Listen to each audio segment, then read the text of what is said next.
의자 중앙에 편안하게 앉아주시고요. 우리가 어깨 펴시고 자 카메라 여기 봐주시고요.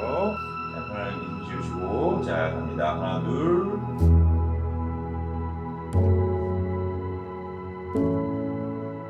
저는 72년을 살았고요. 72년도에서부터 서예를 시작해서 52년 동안 서예 현장에서 학습하고 발표하고 교육을 하면서 서예가로 살아온 꽃실 김영란입니다.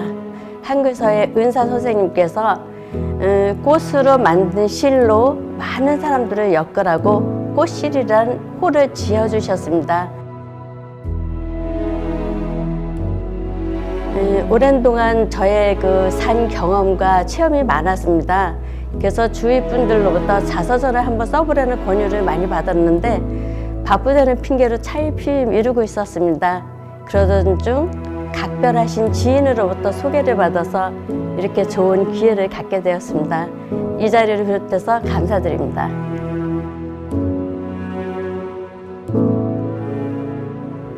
힘들었던 시절은 학창 시절이었고요. 그래서 저의 추억에는 학창 시절이 없어요.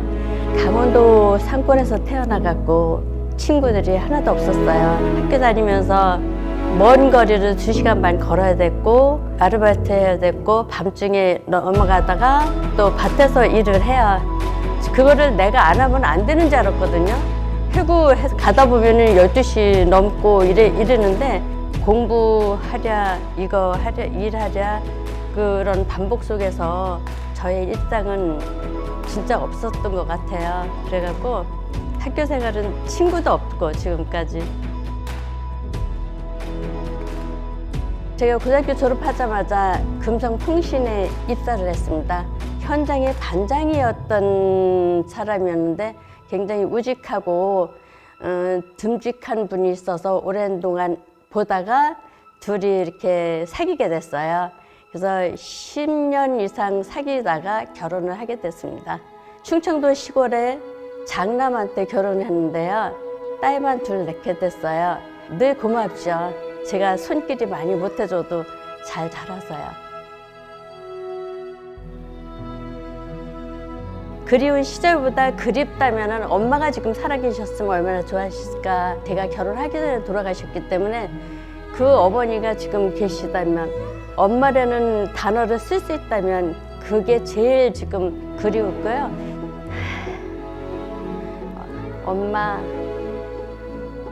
엄마라는 단어만 들으면 눈물이 날 것 같아요. 왜 이렇게 일찍 가셨는지, 뭐가 그렇게 급하셨는지. 그 시절에 모든 생활이 어려웠지만 엄마는 많은 그 가족들 챙기시고 이런 것만 하셨는데 지금 엄마가 무척 그립습니다. 엄마 딸 지금 잘 살고 있어요. 다 보고 계시죠? 아버지가 어렸을 때부터 보면은 지필물을 갖고 항상 글씨를 쓰셨어요. 그 DNA가 저한테 있는지 취미 활동 중에서 서예가 눈에 딱 들어왔습니다. 지금은 12군데의 초대작가증을 갖고 있습니다. 평생교육원이나 문화원, 또 각 행정복지센터 이런 데서 후학들을 지도하고 있습니다. 그 보육원에 제가 2년 동안 지도를 했었는데요. 그 어린이들은 부모가 없지만은 거기에 그 원장 선생님이 굉장히 진짜 극진한 사랑으로 보살피고 있는데 그 애들이 쓰고 연말마다 승해날마다 이렇게 편지를 써서 준 거를 아직까지도 오래된 편지지만 제가 간직하고 있습니다. 지금 현재는 성인들을 많이 지도하고 있는데요. 성인들이 각 대회 나가서 대상도 많이 받았고요. 대상, 우수상, 초대작가까지 되면서 제가 그보다 더 큰 보람은 없을 거라 생각합니다. 가장 행복했던 시간은 물론 아이들 태어날 때도 행복했고 했지만요. 저는 지금 현재 재능 나눔하면서 많은 사람들이 제 작품을 가져가면서 기뻐할 때 이럴 때가 제일 보람되고 행복합니다. 항상 가는 데마다 보면은 선생님 그 손을 저 주실 수 없어요? 그 손만 주면은 좋겠다고. 그것도 하나의 칭찬이잖아요. 누가 들을 수 없는 칭찬이고 저의 어떤 장인 정신이었기 때문에 저 노력에 대한, 열정에 대한, 목표를 이룬 거에 대한 저의 그 당당한 지금 현재가 저는 가장 행복하다고 생각하고 있습니다. 인생은 항상 자기 있는 자리에서 최선을 다하는 거. 예, 열정적인, 또 남을 위해서, 또 나를 위해서 인생의 어떤 목표를 걸어가면서 최선을 다하는 거라고 생각합니다.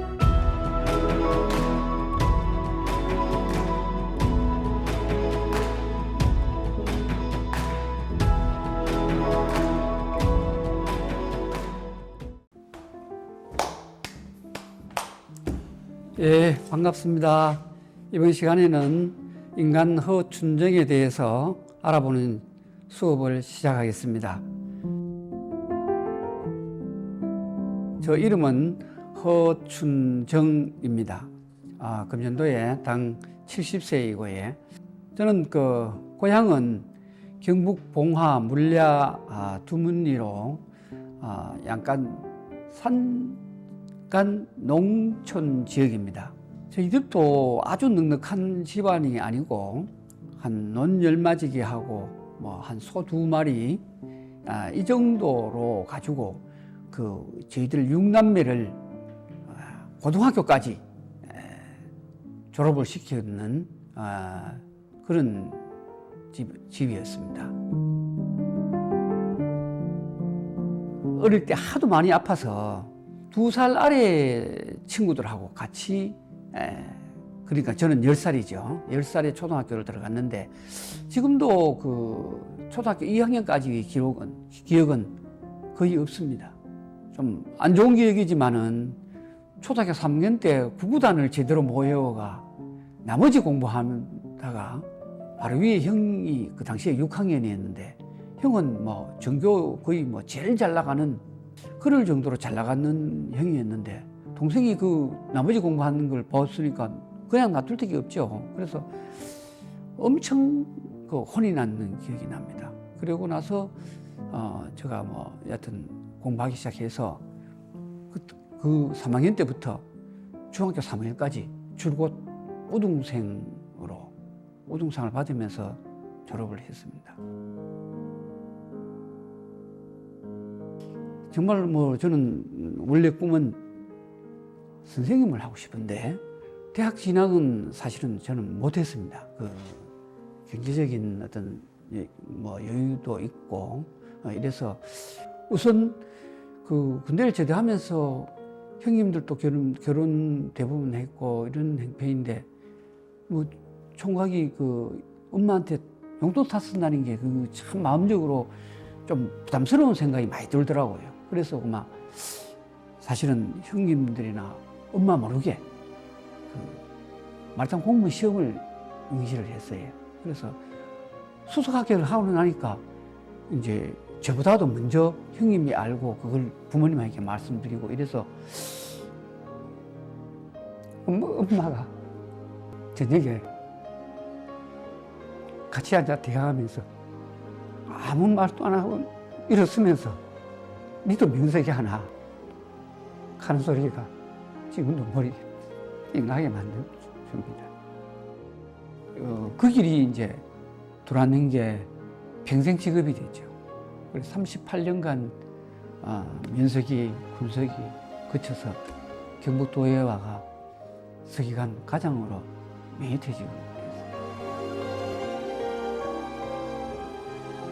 정말 엄마 아버지는 정말 우리 죽어도 준게 없는 농촌이나 우리 엄마 사정이나 같은 심정이 아니겠나 싶었어요. 아버님은 72에 폐암으로 돼서 이제 가시고 엄마는 한 15년을 더 생존하시면서 가셨어요. 지금 생각하니까 헌신적으로 저희들을 뒷바라지 해주셔서 사실 이분들은 손금도 없이 가셨어요. 어떤 그런 기억이 제일 납니다.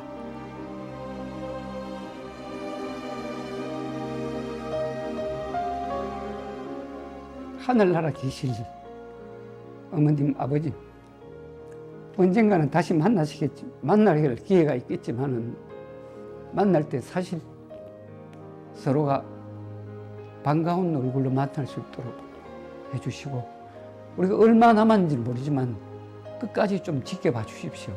언젠가는 엄마한테 못한 것 지금이라도 할 수 있도록 기회를 한번 주십시오.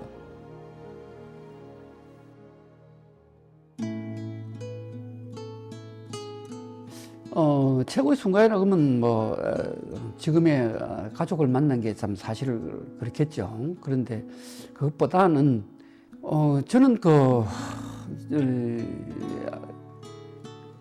공부를 못한 게 한을 가지고 평생을 사는 것 같아요. 지금 와서 생각하니까 그때 87년도에 통신대학 법학과에 내가지고 이제 다시 수석을 밟았는데, 저 사무실의 어떤 관계, 또 종교 관계, 이러다 보니까 못 갈 때도 있고, 시험치도 또 못 갈 때도 있고, 내 자신이 또 준비를 못 해가 못 갈 때도 있고, 이래서 제적당하고 또 다시 재등록하고 이러다 보니 20년이 걸리더라고요. 그러니까 졸업식 날 사실 그 가족하고 뭐 제대로 된 졸업식도 아니지만은 그 자리에서 철없이 막 한없이 눈물이 나더라고요.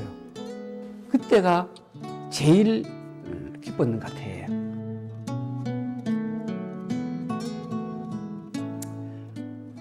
순정아, 그동안 고생 많이 했네.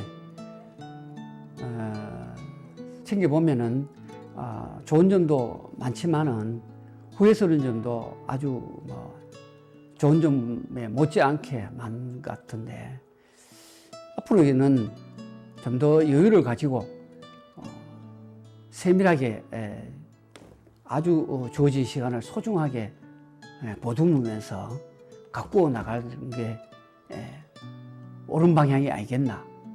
절대 시간은 기다려주지 않으니까 어떤 그 시간을 소중하게 관리하면서 다듬어야 될 것 같은, 열심히 한번 해보자.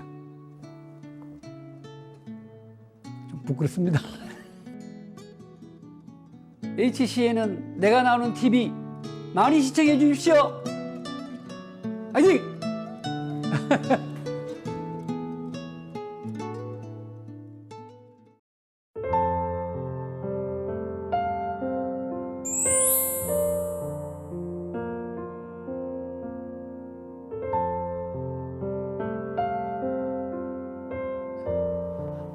바쁘신데 오셨네요.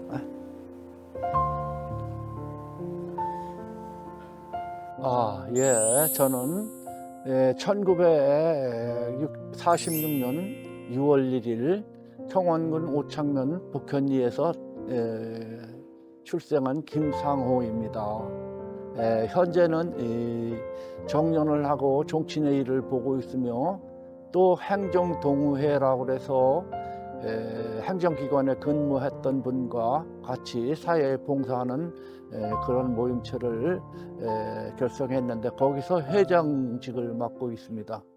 6.25 한국전쟁 당시에 어머니 등에 업혀 다니던 피난 시절, 전쟁이 끝나고 미국에서 주던 구호물자, 또 우유가루, 옥수수가루 이런 거 먹던 생각이 납니다. 그 당시는 중학교를 시험을 봐서 들어가기로 돼 있어요. 그래서 제가 명문학교라고 해서 청중을 응시를 했습니다. 7명이 응시했는데 그 중에서 제가 혼자만 단독적으로다가 합격이 돼가지고서 중학교로 입학을 하고 보니까 저는 몰랐는데 체육선생님 반대항 배구 시합을 시켰어요. 그래서 제가 조그만 소질이 있었는지 그게 돋보이게 돼서 배구 선수가 됐습니다. 그래서 우리가 전국체육대 42회의 충북 대표로다가 배구 선수로 나간 경험이 있고, 그 후에 이제 고등학교는 이제 청구로 됐는데, 청구도 참 명문 학교라 상당히 전 10명 하는 학교가 돼 있는데 마침 가세가 상당히 기울어져 가지고서 참 중도의 학교를 못 다니게 됐습니다. 그래서 내가 딴 일을 하든지 아니면은 다시 복학을 하든지 해가지고 공부를 더 계속 하려다가 공무원 시험에 합격이 된 것입니다.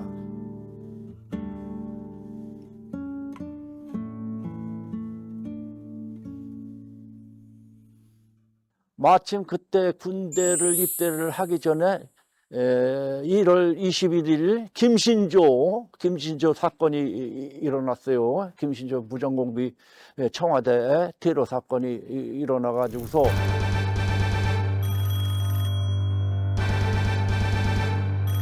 군대가 연장이 됐습니다. 연장이. 평소에는 30개월밖에 안 하던 걸 우리 때는 35개월 군대를 연장해서 했어요.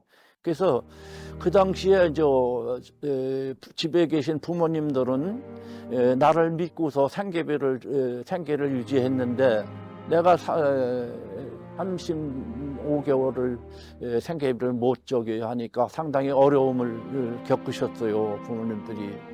제대하자마자 일주일 만에 복직을 돼서 옥산면에서 근무를 하게 시작이 됐지요. 그래서 또 근무를 하니까 국책사업으로 더 잘살기 운동인 새마을 운동, 그야말로 무에서 유를 창조하는 시대였지요. 그때 보면 마을길도 넓히고 푸른 동산 만들어 천대만대 살자 이런 노래도 했었고, 또 그때는 또 저 환경 개선만 한 게 아닙니다. 녹화 사업, 치산 녹화 사업, 이래서 주민들을 동원해서 묘목을 심고,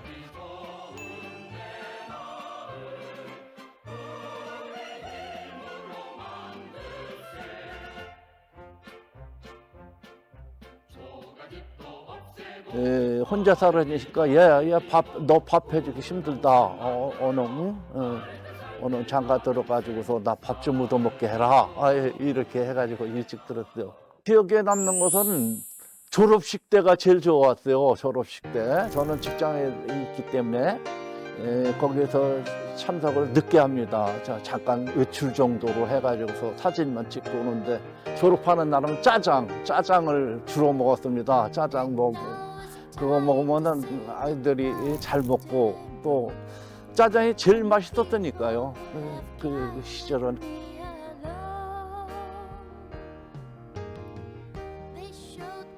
사실은 박봉이 되기 때문에 봉국 가지고는 사는 사람이 좀 부족하죠. 우리는 이제 식구가 오고 한 식구가 늘으니까 노동력이 더 증가가 되면서 양잠을 했어요. 양잠이라는 것이 왜 그러냐면 고소득이고, 딴 농사 같으면 1년 가야 수확을 하는데 양잠은 한 달 농사 지면은, 그리고 1년에 춘잠, 추잠해서 2번을 하니까 2번 농사를 지면은 설치하는 수입이 되니까 타 가정보다는 좀 많이 풍요로웠지요.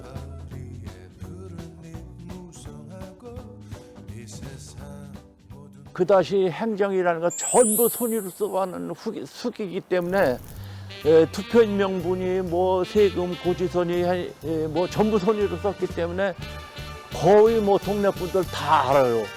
심지어 어느 집에 숟가락이 몇 개인지 젓가락이 몇 개인지 안다고 이렇게 하고, 어느 사람들은 서울이나 어디 외척 사람들은 초상이 났는데 여기 누군네 집 초상이 났는데 어디요? 나는 주소도 모르고 왔어요.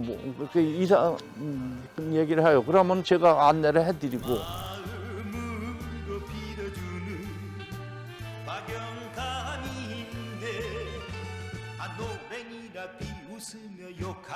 내가 퇴직을 하면은 뭐라도 남겨놓아야 되겠다 해가지고서 오창지라고 그래서 오창 면회 그 유래 전설 단체별 운영상, 그 당시에 현 시가에서 어떤 직원 이름, 또 각 부락별로 다 성씨 분포상 이걸 해서 면지를 만드는 걸 착수를 했어요.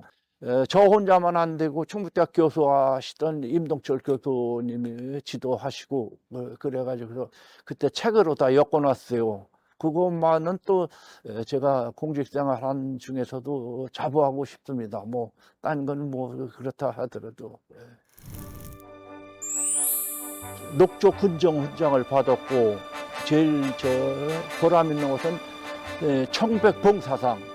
또 어려운 사례들을 많이 해서 그것을 동료들한테 가르쳐주고 지도를 해주면서 법원 표창을 받고 또 이제 사진을 좋아하다 보니까 사진에 공모를 하게 됐어요. 그러니까 사진에 공모를 하는데 금상을 3회에 걸쳐서 받고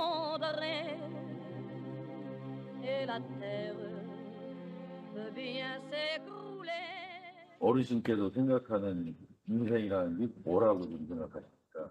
참 인생이라는 게 참 한마디로 딱 집어 말할 수가 없는데 지금 나이는 그렇게 됐나 해도 앞으로도 뭐 저는 나이 생각을 안 하고 지역을 위해서 좀 보탬이 되는 것을 물려주고 또 가르쳐 주고 싶고 이런 마음으로 생활하고 있습니다.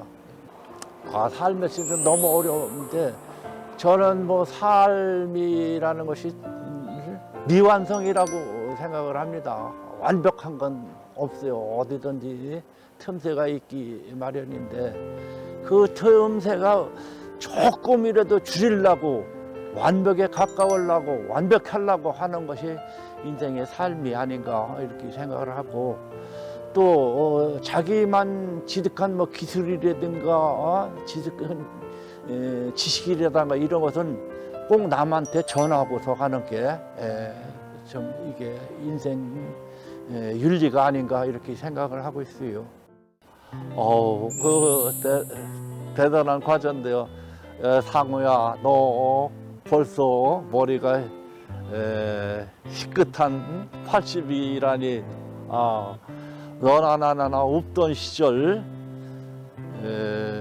어렵게 살아온 건데 그때는 그것을 원망 안 하고 운명인 줄만 알고 살았잖느냐. 그러니까 남은 여성이라도 우리가 조용하게 마무리하고 깨끗하게 가는 것이 좋고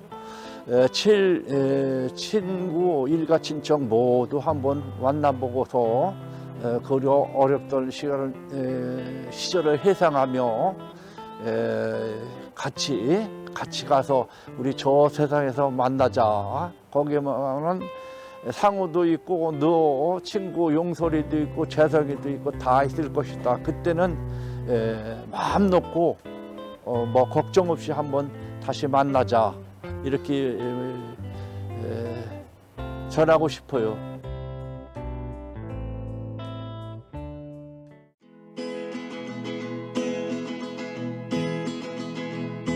장막을 그들아 나의 좁은 눈으로 이 세상을 보자. 창문을 열어라 춤추는 산들바람을 한 번 또 느껴보자. 가벼운 풀밭 위로 나를 걷게 해주세. 봄과 새들의 소리 듣고 싶소. 울고 웃고 싶소. 내 마음을 만져줘.